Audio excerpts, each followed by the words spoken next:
एक पुलिस वाला अपनी कहानी लिखदा, कहंदा एक नौजवान लड़का 23-24 साल उहदी उम्र होनी है, कतल के केस में जिहड़ा ना वो अंदर हो गया। किहड़े केस च? कतल के केस 302 के केस ना जी, वो थाने आ गया, गिरफ्तार हो के थाने आ गया। वो जिहड़ा तफ्तीशी सी ना जी, उहदा तुहानूं पता पुलिस वालियां दे लहजे भी बड़े सख्त होंदे ने, गल भी बड़ी सख्ती दे नाल करदे ने, फिर मुजरम दे नाल उन्हां दा लहजा तो वैसे ही सख्त हुंदा है। वो जनाबे वाला जदों गिरफ्तार हो के आया तो वो पुलिस वाला कहता है कि मैं उहदे नाल ना सख्ती नाल गल करनी, उस नौजवान नाल कि 302 का कतल केस है, कतल करके आया। कहता मैं उहदे नाल सख्ती नाल बोलना तो उन्हें अगों मुस्कुरा के मैनूं जवाब देना। किस तरह? मुस्कुरा के, अच्छे अंदाज नाल, अच्छे लहजे नाल मेरी गल दा मैनूं जवाब देना। कहंदे ने 2-3 दिन गुजरे तो मैं वेख्या कि वह नौजवान 5 वक्त का नमाजी सी। सुभान अल्लाह, काश कोई नौजवान 5 वक्त का नमाजी होवे तो ये बहुत वड्डी बात है, क्योंकि जवानी के अंदर तौबा करनी ये पैगंबरां दा शिवा है। नौजवान सी 22-23 साल उम्र, 5 वक्त का नमाजी, नमाज पढ़नी उन्हें, नमाज पढ़ी। कहंदा मैं एक दिन वो नमाज पे पढ़ता सी तो मैं सामने बैरल के सामने खलोता तो उन्हें जो सलाम फेरिया तो मेरे को आ गया, पुलिस वाले को, तफ्तीशी को। कहना मैं उन्होंने कहा यार नाले तू नमाज पढ़ना है तो नाले कतल भी करना है, तो मुजरम ही है, तो तेरे तो कतल भी पे आवे तो नाल नमाज भी पढ़ना, तो ये अच्छी चीज़ तो नहीं। उन्हें कहा जी मैं कतल नहीं किया, मेरे ते कतल पिया है, मेरे ते कतल पिया है, मैं कतल किया, मैं उहदे विच मुलव्वस नहीं। उन्हें आख्या ये की वजह है, गल तो सुना मैनूं। उन्हें कहा जी गल है वे जिस बंदे ने कतल किया ना वो मालदार है, माली लिहाज नाल बड़ा तगड़ा बंदा है, असर रसूख रखने वाला बंदा है। कहंदा कतल उन्हें किया सी, मैं कोल खड़ा सा, कतल वो करके तो उन्हें मेरे ते पा छड़िया भी इस बंदे कतल किया है, जिवें इंसाफ जो कोई नहीं, जिस बंदे ते जिहड़ा मर्जी इल्ज़ाम ला दिओ, जिहड़ा बंदे कतल पा दिओ। उन्हें कहा मेरे ते कतल पिया, मैं कतल किया नहीं। उन्हें आख्या ये तो तेरी जुबान है ना, मैनू तो इंज लगता कि तू 1-2 पेशी दे विच जज के सामने पेश होना है तो तेनों सजाए मौत हो जानी, मैनू तो ये लगता है। पुलिस वाला कहन लगा, वो कहन लगा तेनू ये लगता है ना, लेकिन मैनू ये नहीं लगता, मैनू नहीं लगता कि मैनू सजा होगी। वो आखन लगा तेनू किवें यकीन है? वो कहता मैनू पता क्यों यकीन है, मैं अपना फैसला उस अदालत में रख छड़िया जिथों इंसाफ होंदा है। सुभान अल्लाह, सुभान अल्लाह। उन्हें कहा मैं सजदे च जाके दुआ की है, मेरे मालका इन्हों तो नहीं पता, पुलिस वालों तो नहीं पता, लेकिन तू तो जानना है कि मैं मुजरम हाँ कि नहीं मुजरम। जे मैं मुजरम हाँ तो मैनू सजा दवा, तो जे मैं मुजरम नहीं तो फिर मैनू बाइज्जत बरी करवाना ही। उन्हें कहा मैं उस अदालत अपना हुण केस लाया है कि जिस अदालत विच इंसाफ होंदा है, मुजरम दे नाल भी ते बेकसूर दे नाल भी की होंदा है, इंसाफ। मैं उस जज नूं आखिया हुण। उन्हें कहा वो किहड़ा जज है? उन्हें कहा वो मेरा रब है। वो कौन है मेरा? वो मेरा अल्लाह है, मेरा रब है, मेरा परवरदिगार है। मैनू अल्लाह ते यकीन है कि मेरे नाल इंसाफ होवेगा, मैं जुर्म नहीं किया, मैनू सज़ा नहीं होएगी। उन्हें कहा चलो अगर तू कहना लगता तो इंज नहीं। उन्हें कहा मैनू तो इंज ही लगता, मैनू तो उसकी ज़ात ते यकीन है, इतमाद है। उन्हें कहा अच्छा ठीक है। हुण पेशी, एक पेशी हुई अदालत जज के सामने, नौजवान नूं पेश किया गया, गवाह भी उहदे खिलाफ सन, उस नौजवान दे गवाह भी उन्होंने कोलों पाले पैसे दे के गवाह बन जाते हैं, पैसे दे के। हुण ते तुसीं कचहरियां विच जाओ, रजिस्ट्रियां उन्हें फड़ियां होंदियां झूठियां गवाहियां देण वास्ते, रजिस्ट्रियां अदालत में झूठियां गवाहियां।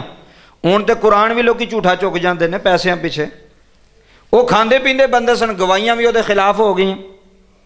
जज ने अगली तारीख पाई, उन्हें कहा अगली तारीख तो असीं फैसला कर देंगे, तो फैसला तो उहदे खिलाफ होना सी, क्योंकि वह गवाह तो कोई है नहीं सी, मुखालफ के गवाह भी मौजूद सन कि भी कतल इन्हें किया।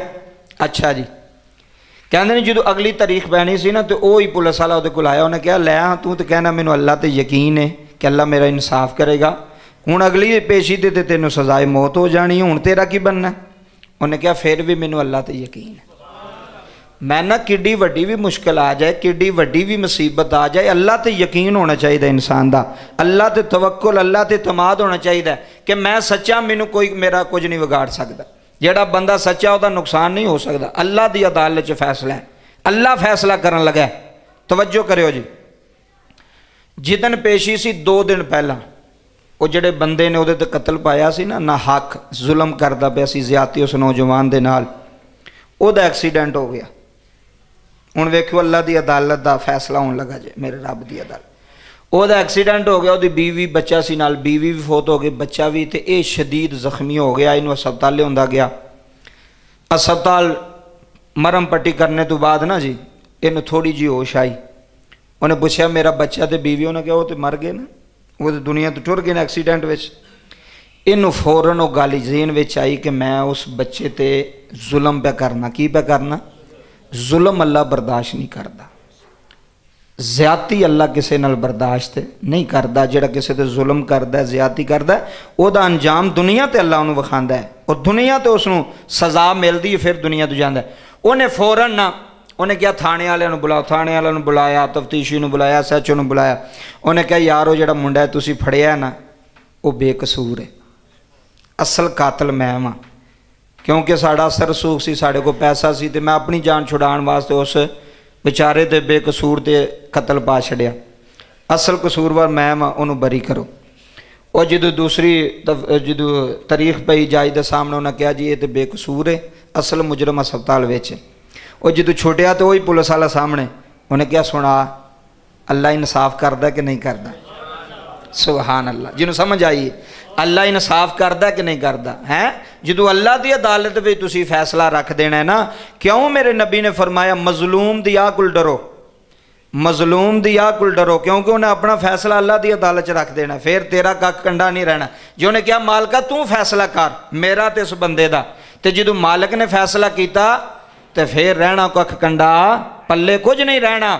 ਉਹਨੇ ਕਿਹਾ ਵੇਖ ਮੇਰਾ ਅੱਲਾ ਤੇ ਯਕੀਨ ਸੀ, ਮੈਂ ਸਾਫ਼ ਸਾਂ ਦਿਲੋਂ, ਮੈਂ ਪਾਕ ਸਾਂ, ਮੈਂ ਬੇਕਸੂਰ ਸਾਂ, ਅੱਲਾ ਨੇ ਮੇਰਾ ਫੈਸਲਾ ਕੀਤਾ, ਅੱਲਾ ਨੇ ਮੈਨੂੰ ਬਾਇਜ਼ਤ ਬਰੀ ਕਰਾਇਆ ਆਪਣੀ ਅਦਾਲਤ ਵਿੱਚੋਂ ਵੀ ਤੇ ਪਾਕਿਸਤਾਨ ਦੀ ਅਦਾਲਤ ਵਿੱਚੋਂ ਵੀ। ਕਿ ਜਿਹਦਾ ਅੱਲਾ ਤੇ ਯਕੀਨ ਹੋਵੇ, ਜਿਹਦਾ ਅੱਲਾ ਤੇ ਤਮਾਦ ਬੜੀ ਤੋਂ ਬੜੀ ਮੁਸ਼ਕਿਲ ਹੋਵੇ, ਇਹ ਕਹੋ ਯਾ ਅੱਲਾ ਤੂੰ ਮੇਰੇ ਨਾਲ ਹੈ, ਯਾ ਅੱਲਾ ਤੂੰ ਮੇਰੇ ਨਾਲ ਹੈ। ਤੇ ਜਿਹਦੇ ਨਾਲ ਅੱਲਾ ਹੋਵੇ ਉਹਨੂੰ ਟੈਨਸ਼ਨ, ਉਹਨੂੰ ਪਰੇਸ਼ਾਨੀ ਹੁੰਦੀ ਕੋਈ? ਜਿਹਦੇ ਨਾਲ ਅੱਲਾ ਹੋਵੇ, ਜਿਹਦੇ ਨਾਲ ਰੱਬੁਲ ਆਲਮੀਨ ਹੋਵੇ, ਉਹਨੂੰ ਕੋਈ ਪਰੇਸ਼ਾਨੀ ਨਹੀਂ, ਉਹਨੂੰ ਕੋਈ ਟੈਨਸ਼ਨ ਨਹੀਂ, ਉਹ ਸਾਫ਼ ਹੈ, ਉਹ ਪਾਕ ਹੈ। ਦੁਨੀਆ ਦਾ ਕੋਈ ਬੰਦਾ ਮਾਲਦਾਰ ਆਖੇ ਵੇ ਮੈਂ ਤੇਰੇ ਨਾਲ ਹਾਂ, ਤੇ ਬੰਦੇ ਦੀ ਟੈਨਸ਼ਨ ਮੁੱਕ ਜਾਂਦੀ। ਤੇ ਜੇ ਰੱਬ ਆਖੇ ਮੈਂ ਤੇਰੇ ਨਾਲ ਹਾਂ, ਜੇ ਬੰਦੇ ਨੂੰ ਯਕੀਨ ਹੋਵੇ ਵੀ ਰੱਬ ਮੇਰੇ ਨਾਲ ਹੈ, ਅੱਲਾ ਮੇਰੇ ਨਾਲ ਹੈ, ਉਹ ਮੇਰੇ ਕੰਮ ਕਰੇਗਾ, ਫਿਰ ਅੱਲਾ ਕਰਦਾ, ਫਿਰ ਅੱਲਾ ਫੈਸਲੇ ਵੀ ਕਰਦਾ। ਤੇ ਕਿਸੇ ਤੋਂ ਵੀ ਜ਼ੁਲਮ ਕਰਨ ਤੋਂ ਪਹਿਲਾਂ ਸੋਚੋ ਤੇ ਡਰੋ, ਲੱਖ ਵਾਰੀ ਡਰੋ ਕਿ ਮੈਂ ਯਾਰ ਮਾੜਾ ਬੰਦਾ ਸਮਝ ਕੇ ਇਹਨੂੰ ਚਪੇੜ ਮਾਰਨ ਲਗਾ, ਕਿਤੇ ਅੱਲਾ ਦੀ ਅਦਾਲਤ ਵਿੱਚ ਮੇਰੀ ਸ਼ਿਕਾਇਤ ਨਾ ਲਾ ਦੇ। ਮੈਂ ਕਿਸੇ ਦੇ 10 ਰੁਪਈਏ ਮਾਰਨ ਲਗਾ, ਕਿਸੇ ਮੇਰੀ ਸ਼ਿਕਾਇਤ ਨਾ ਲਾ ਦੇ। ਅਸੀਂ ਸਮਝਨੇ ਮਾੜਾ ਬੰਦਾ, ਇਹਨੇ ਕਿਸੇ ਨੂੰ ਕੀ ਕਹਿ ਲੈਣਾ, ਜਾਂ ਮੇਰਾ ਕੀ ਵਿਗਾੜ ਲੇਗਾ। ਬੰਦੇ ਪਤਾ ਕੀ ਆਂਦੇ, ਜਾ ਜਿੱਥੋਂ ਪੈਸੇ ਲੈਣ ਹੁੰਦੇ ਨਹੀਂ ਲੈ ਲੈ, ਇੰਝ ਆਂਦੇ ਨਾ, ਉਹਦੀ ਮਜ਼ਦੂਰੀ, ਉਹਦੀ ਮਿਹਨਤ, ਤੇ ਬੰਦੇ ਜਾ ਜਿੱਥੋਂ ਲੈਣ ਹੁੰਦੇ ਲੈ ਜਾ, ਜਿਹਨੂੰ ਬੁਲਾਣੇ ਬੁਲਾ ਲੈ। ਉਹਨੂੰ ਪਤਾ ਇਹ ਮਾੜਾ ਹੈ, ਸਾਡੇ ਨਾਲ ਕਿਸੇ ਗੱਲ ਨਹੀਂ ਕਰਨੀ, ਤੇ ਅਸੀਂ ਇਹਨੂੰ ਕਿੱਥੋਂ ਪੈਸੇ ਦੇਣੇ ਨੇ, ਇਹਨੂੰ ਜ਼ਲੀਲ ਰੁਸਵਾ ਪੇ ਕਰਨੇ ਆ। ਤੇ ਜਦੋਂ ਉਹਨੇ ਅੱਲਾ ਦੀ ਅਦਾਲਤ ਵਿੱਚ ਮੁਕੱਦਮਾ ਰੱਖ ਛੱਡਿਆ, ਤੇ ਫਿਰ ਅੱਲਾ ਤੇ ਤੁਹਾਨੂੰ ਪਤਾ ਹੈ, ਅੱਲਾ ਤੇ ਫਿਰ ਫੈਸਲਾ ਕਰਨਾ ਹੈ। ਡਰੋ, ਕਿਸੇ ਨਾਲ ਜ਼ਿਆਦਤੀ ਕਰਨ ਲੱਗਿਆ, ਕਿਸੇ ਨਾਲ ਜ਼ੁਲਮ ਕਰਨ ਲੱਗਿਆ, ਡਰੋ। ਅਗਲੀ ਬਾਤ